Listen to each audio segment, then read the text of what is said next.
नमस्कार दोस्तों। आज हम जिस कानून की बात करने जा रहे हैं, पिट्स इंडिया एक्ट 1784, और साथ ही हम करेंगे एसएससी, रेलवे, स्टेट पीसीएस और यूपीएसएससी में आने वाले प्रीवियस ईयर पेपर। तो दोस्तों, यह वह मोड़ था जहां भारत में एक व्यापारिक कंपनी के शासन से एक संगठित ब्रिटिश औपनिवेशिक राज्य की ओर यात्रा शुरू हुई।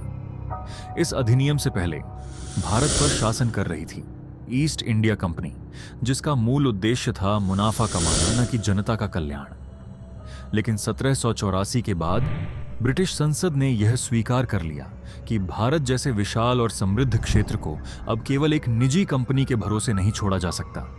इसीलिए यह टॉपिक केवल इतिहास नहीं, बल्कि कॉलोनियल एडमिनिस्ट्रेशन की नींव है। दो पिट्स इंडिया एक्ट की जरूरत क्यों पड़ी? 1773 में ब्रिटिश संसद ने रेगुलेटिंग एक्ट लाया था। उद्देश्य अच्छे थे, गवर्नर जनरल की शक्तियां तय करना, कंपनी अधिकारियों पर नियंत्रण रखना, लेकिन हकीकत बिल्कुल अलग थी। भारत में कंपनी अधिकारी निजी लाभ के लिए शासन कर रहे थे। रिश्वत, दमन और शोषण आम बात बन चुकी थी। भारतीय जनता के लिए शासन का अर्थ केवल कर और अत्याचार था। 1770 का बंगाल अकाल इस पूरे सिस्टम की सबसे भयानक विफलता था। लाखों लोग भूख से मर गए, लेकिन कंपनी का मुनाफा कम नहीं हुआ। ब्रिटेन में यह सवाल उठने लगा, अगर कंपनी ऐसे ही चलती रही तो भारत से मिलने वाला राजस्व भी जाएगा और ब्रिटिश साम्राज्य की साख भी। यहीं से संसद ने तय किया, अब कंपनी पर सीधा सरकारी नियंत्रण जरूरी है। 3 अधिनियम किसके द्वारा लाया गया?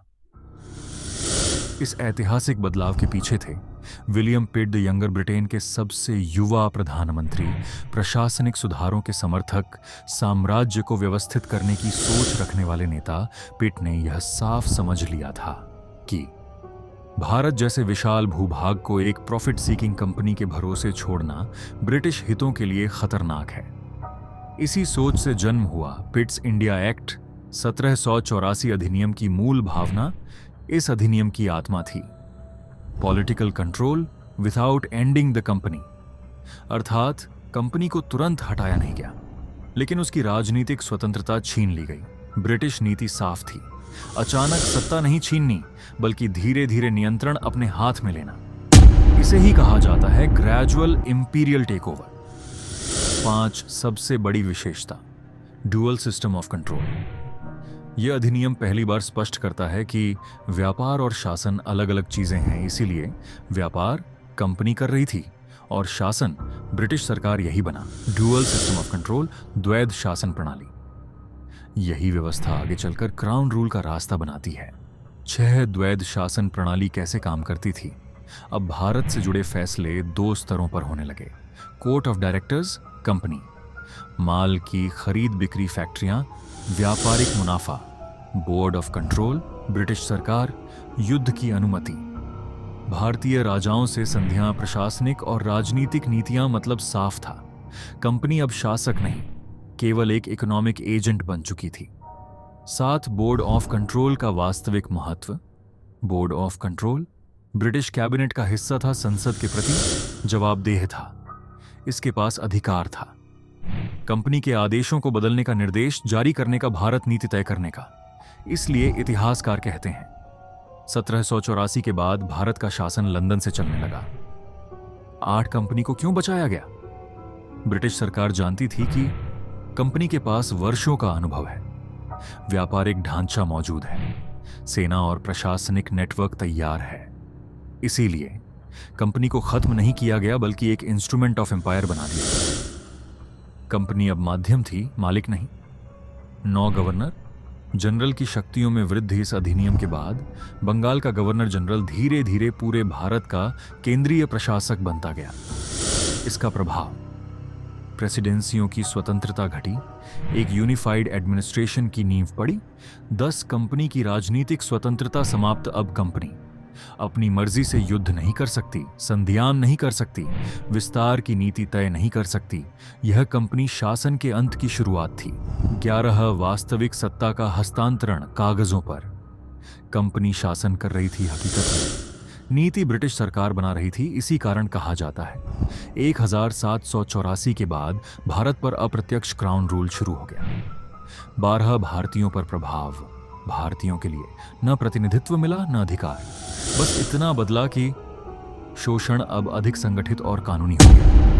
यह अधिनियम भारतीय हितों के लिए नहीं, बल्कि औपनिवेशिक नियंत्रण को मजबूत करने के लिए था। Pitt's India act administrative reform नहीं, इंपीरियल रिफॉर्म था।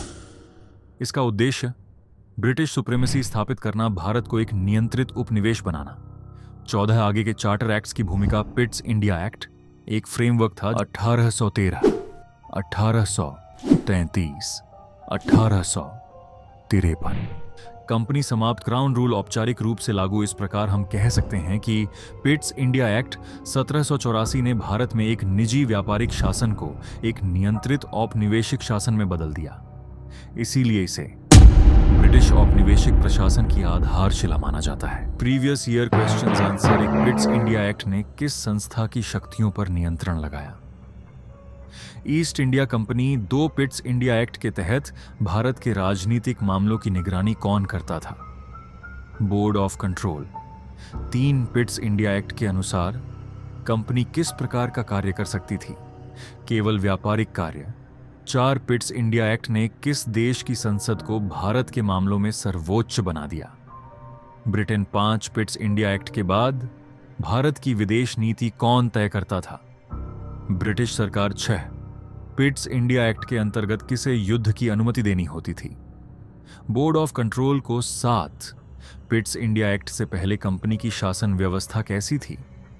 लगभग स्वतंत्र। 8 पिट्स इंडिया एक्ट के तहत भारत के प्रशासन पर किसका अप्रत्यक्ष शासन शुरू हुआ?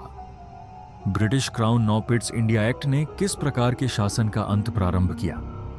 कंपनी के स्वतंत्र राजनीतिक शासन का। 10 पिट्स इंडिया एक्ट के अंतर्गत कौन सी संस्था भारत की नीति तय करती थी? Board of control. 11 Pitt's India act के बाद कंपनी के निर्देश किस संस्था द्वारा बदले जा सकते थे? Board of control. 12 Pitt's India act किस प्रकार की नीति का उदाहरण है? क्रमिक अधिग्रहण, gradual takeover. 13 Pitt's India act ने किस 2 क्षेत्रों को स्पष्ट रूप से अलग किया? व्यापार और शासन। 14 पिट्स इंडिया एक्ट के अनुसार भारत के मामलों में अंतिम निर्णय किसका था? ब्रिटिश सरकार का। 15 पिट्स इंडिया एक्ट का मुख्य लाभ किसे हुआ? ब्रिटिश साम्राज्य को। 16 पिट्स इंडिया एक्ट का भारतीय जनता पर तत्काल प्रभाव क्या था? शोषण का अधिक संगठित होना। 17 पिट्स इंडिया एक्ट किस ऐतिहासिक अकाल की पृष्ठभूमि में लाया गया? बंगाल अकाल, 1770। 18 पिट्स इंडिया एक्ट ने किस प्रशासनिक पद के महत्व को बढ़ाया? Governor general. 19 Pitt's India act को किस शासन परिवर्तन की आधारशिला माना जाता है? औपनिवेशिक शासन। 20 पिट्स इंडिया एक्ट किस वर्ष के चार्टर एक्ट्स की भूमिका बना?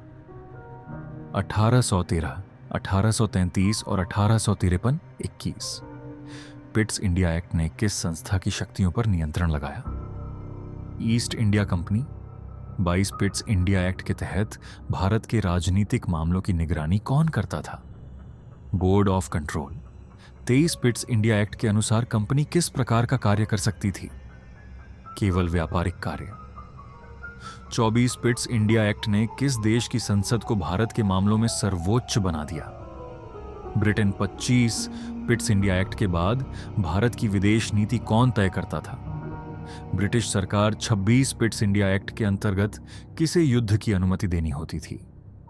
बोर्ड ऑफ कंट्रोल को। 27 पिट्स इंडिया एक्ट से पहले कंपनी की शासन व्यवस्था कैसी थी? लगभग स्वतंत्र। 28 पिट्स इंडिया एक्ट के तहत भारत के प्रशासन पर किसका अप्रत्यक्ष शासन शुरू हुआ? British crown. 29 Pitt's India act ने किस प्रकार के शासन का अंत प्रारंभ किया? कंपनी के स्वतंत्र राजनीतिक शासन का। 30 पिट्स इंडिया एक्ट के अंतर्गत कौन सी संस्था भारत की नीति तय करती थी? Board of control.